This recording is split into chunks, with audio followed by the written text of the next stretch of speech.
Hello, buttheads!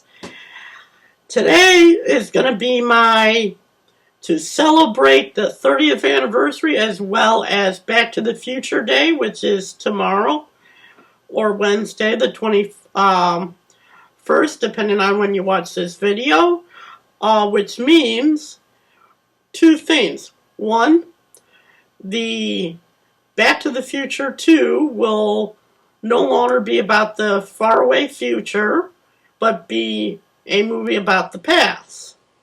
Two, it is the date that Doc Brown and Marty McFly took their DeLorean to the future. I am a huge Back to the Future fan. I was literally born to be a Back to the Future fan. I was born July 3rd, 1985, which is the year, date, and month the first movie was released. I have loved this series ever since I can remember.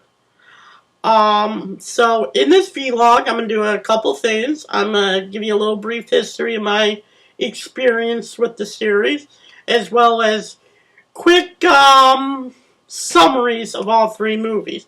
And in the end, I'm going to open this package, which it should be something very special from Back to the Future. If you remember from yesterday's video, you'll know that in my Geek Fueled box, I got several Back to the Future stuff, including a pin, a sticker of the time circuits, and a flyer for Save the Clock Tower. So, we'll start this off with a quick summary of all three movies. The first movie, Back to the Future, is about a kid named Marty McFly who hangs out with this old, I want to say what the town considers crazy scientist, Doc Brown, or Dr. Emmett Brown, if you watch the movies, who calls them to a mall parking lot called the Twin Pine Mall to show him his latest invention, which, of course, is this, the DeLorean, the time travel vehicle that the doc explains that once it hits 88 miles per hour, as he put it, you'll see some serious shit. But more importantly, if it has plutonium or the power of 9.1 gigawatts of energy, which is the equivalent supposedly of lightning, it will be fresh into any time with the help of the flux capacitor. So, as Doc explained this to Marty, a bunch of Libyan terrorists come by that the Doc promised to make a bomb with the plutonium he stole. And Marty is accidentally sent to 1955 at the point where his parents have not met. His parents are in high school. And we meet Biff Tannen, this bully who pretty well gets every saying wrong. I mean, when he says, make like a tree and get out of here, I mean, he gets everything wrong. He is obsessed with Marty's mom. So, Marty, unfortunately, with not thinking, accidentally causes his parents' first meeting to go awry. So it's him and Doc's job before the lightning hits the clock tower, and to send Marty back to the future to get his parents back together, or Marty will not exist. So the first movie was awesome. Great acting. I mean, it's a great movie. So, second movie pretty well picks up from the last movie. At the end of the movie, Marty and his girlfriend are talking about all their great plans that they're going to make.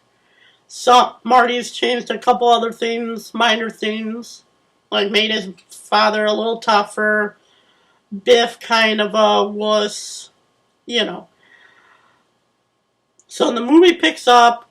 Doc comes out and says, Marty, we got to go to October 21st, 2015. Your kids are in trouble. So Marty, his girlfriend, and the Doc take now the flying DeLorean that the Doc has, gotten pretty well the future treatment to make it all futuristic looking.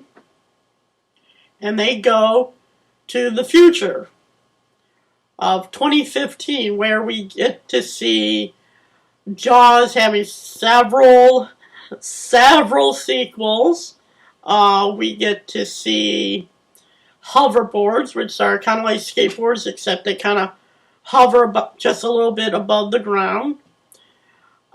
We see self-drying jackets and which they not only do they self-dry, but they also self-fit.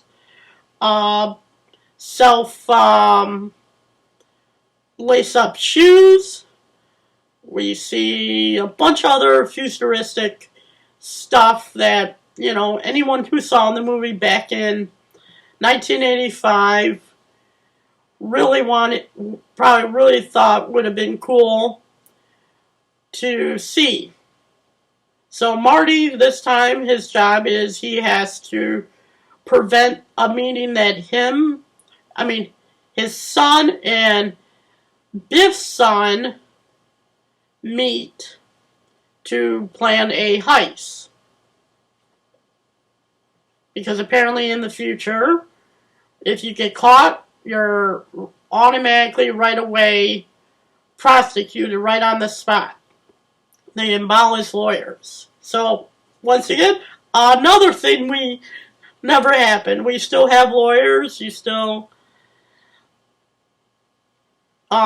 So Marty's got to meet Biff's son Griff so that his son doesn't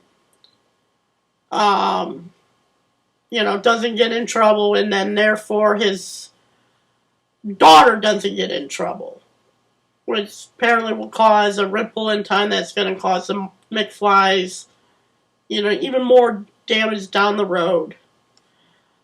So Marty does that, but while he's doing that, he goes to a 80s diner where all the hostess are screens of different 80s celebrities.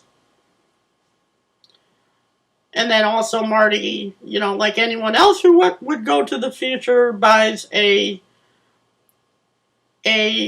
sports magazine that basically tells him all the sports scores from 1970 to 1970s to 1980, to the end of the millennium.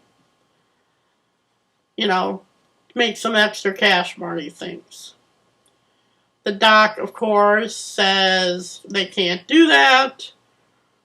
Hijinks assume old Biff gets the sports almanac and goes into the past, gets it to his younger self. Hijinks ensue. Marty and the Doc have to prevent that from happening, because they find out when that happens, basically Hill Valley becomes Hell Valley. So the movie ends, and they get the almanac, they burn it so no one in the past or can, find it and accidentally come across it. The doc gets struck by lightning, sent to 1885. So Marty's kind of upset because now he's stuck in 1955. But all of a sudden, a guy with a post-it, with a letter from the doc, basically telling Marty how to fix the time machine and to tell him to not come and help him. And the movie ends there, with Marty meeting up again with 1950s Doc to try to convince him to help him out to send him back to the future. So that's how the second movie ends. Once again, the second movie, just like the first one, was really good. It had some great ideas. All the characters were funny. I mean, any of the scenes where both Doc and Marty have to walk around and try to avoid their counterparts was pretty hilarious. Like, Doc has to try to not show his face to his 1950s self, and Marty has to try to not let his 1985, before he got sent back in time, back to 1985. So I guess his 1955 self, or, paradox. So then the third one picks up with Marty at the Doc's house. The Doc thinking it was all a dream, but no, it wasn't a dream.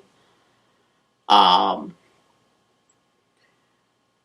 and the Doc fix the time machine, find out the Doc actually, spoilers, in 1885, died pretty well a week or a month after he arrived from a gunshot by 1885's ancestor of Biff, who better known as Mad Dog Tannen. So they decided to send Marty to 1885 dressed like, 1950s people thought cowboys dressed like. Point is, Marty gets sent to 1885. Hijinks ensue.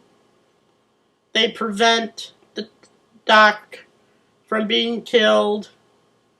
Doc meets a girl without even realizing it. They fall in love. Marty and Doc try to figure out a way to fix the time machine again, because this time the gas tank is broken. And they gotta fix it and figure out a way to propel it to 88 miles per hour without gas. They come to the conclusion to use it to overheat a train engine so it will push the DeLorean to the right speed, therefore sending Marty back to 1985. Marty meets some ancestors of himself, his family, his ancestors of that time. We also get some movie pretty well ends now with Marty's being sent back. The Doc and Clara, or Doc's girlfriend, supposedly deciding just to stay in 1885. Marty gets sent back. The time machine gets destroyed. So, Marty does some other stuff to change the past to make his future a little brighter, hopefully. The Doc then comes back in a flying steam-powered train with his wife and 2 kids, Jules and Vern, because, you know, he's a big fan of Jules Verne. And the series basically ends on a hopeful note that the future is not written. Marty and Marty's girlfriend, I'm sorry, I can't remember her name right now, can, you know, need to do whatever they can to make it a good one. You know, make it a good future. And that's how the movie series ends. Third movie's not as good as the other 2, but it is still really good. So I highly recommend all 3 movies. They're awesome. Best way to watch them, I would say, is, you know, one after the other, because they pretty well are continuations. It's almost like one long film, kind of like Lord of the Rings, except not as long.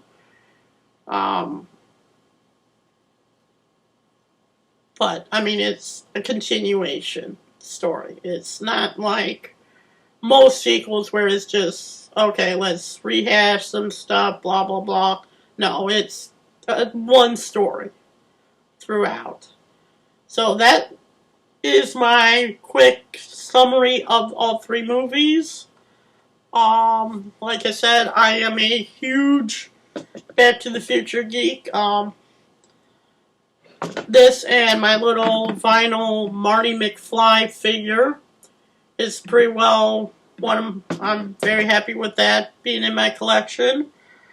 When I was younger, I bought the complete trilogy of Back to the Future.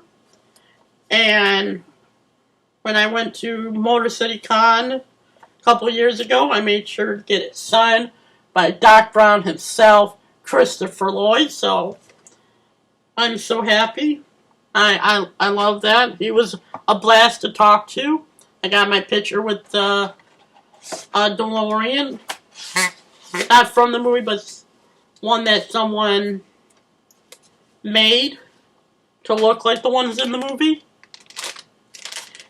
And then, yeah, so for this one, I'm going to keep it nice and safe in here.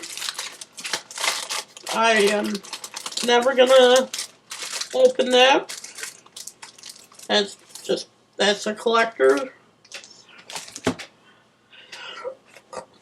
Like I said, huge geek. Not only do I have the Back to the Future complete DVD set, last year for Christmas I was able to get the Blu-rays of all 3 movies. I had to buy these individually. So these I'll probably either sell or keep, because who knows. But on to the big event. The reason why you're watching this. Sorry if I babbled so long, but like I said, I love this series. I love everything about it. So that's why, to celebrate the 30th anniversary of the movie, and to celebrate the fact that it's now another movie series where it did take place in the future, but now it takes place in the past. So, I ordered this online. I had a couple options on which version to get, but I decided to go a little crazy and get the complete 30th anniversary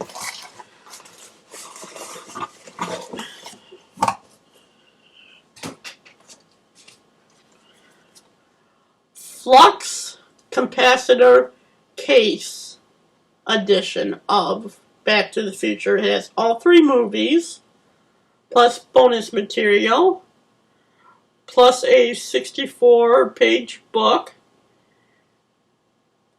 the complete animated series, and digital HD of each of the movies. So when we press the button, the flux capacitor lights up. Looks like it's just sort of a hologram, but that's okay.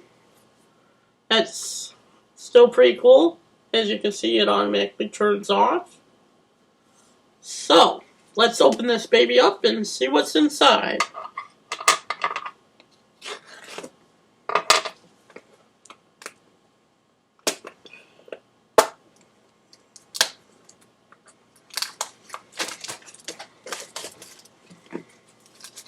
So yeah, I'm a complete and utter Back to the Future nerd, and proud of it.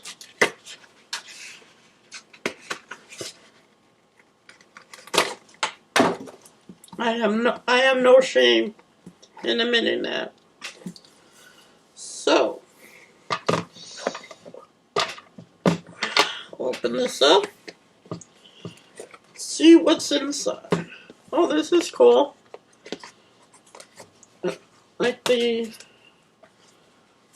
Kind of like this.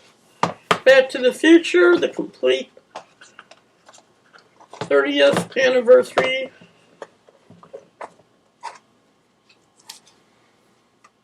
Okay, so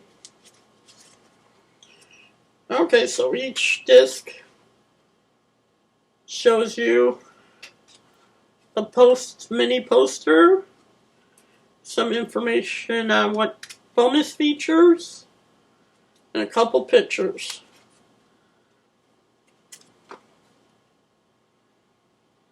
So, and then here's the 4 different times that years. So, you got 1885, 1955, 1985, and 2015. So, yeah, I like that. That's pretty nice.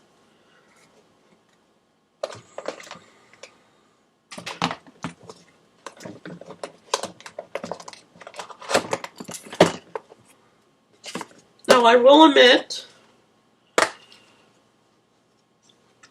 I might be a big Back to the Future fan, but I have never watched this TV series, so this might be a nice surprise to see how it is. So, it looks like the series stars Doc, Marty, Einstein, Jules, and Vernon, and Clara. So, I'll check that out. And then, the last thing to be included is the book, which looks like it has a bunch of cool information and art from the movies. So, yeah. So, overall, I would have to say I am incredibly happy. Oh, I did forget to mention one thing. When I was younger, and I was kind of disappointed that they didn't bring this back even for a little bit. I went on in Florida the Back to the Future the ride, which was really fun. I remember it. I can still remember it to this day. Yeah, this book is pretty awesome. So I'll definitely have to look at this, read it. Is that it? Yep. Okay, so all that's left is, yeah.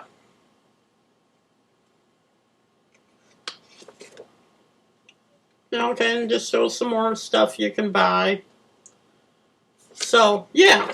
Overall, I am beyond thrilled to add this to my collection. So, until next time, this is Brian Smith, signing off.